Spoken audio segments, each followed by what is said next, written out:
खबर है शहर कायम में अंधी गलियों का सिलसिला ना थम सका।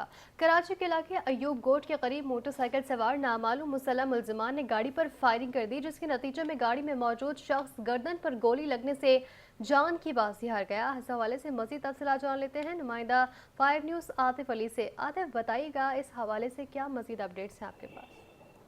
हाँ जी, ये सोराब कोट का इलाका है जहां अयूब कोट के करीब जो है नामालूम मोटरसाइकिल सवारों ने एक कार पर फायरिंग की है और फायरिंग के नतीजे में कार में सवार एक शख्स जो है गर्दन पे गोली लगने से पहले जख्मी हुआ। जब उसे अस्पताल मुंतकिल किया तो वह वहां पे दौरान इलाज जो दम तोड़ गया है।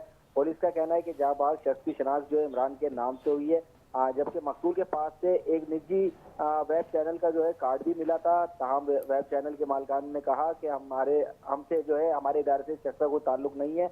पुलिस का कहना है कि वाकये के हवाले से तहकीकात की जा रही है। वाकया टारगेट किलिंग मालूम होता है। जराये से इत्तलात आ रही हैं कि जाबाज शख्स जो है इसकी अपनी साइड एरिया में एक फैक्ट्री मौजूद थी जिसमें काम करता था और ये सराब कोट से अयूब से जिस दौरान ये वाकया पेश आया। तमाम पुलिस जो इस हवाले से मजीद तहकीकात कर रही है। लाश को जो है अस्पताल मुंतकिल कर दिया गया है। जी, तफसीलात के लिए शुक्रिया आतिफ।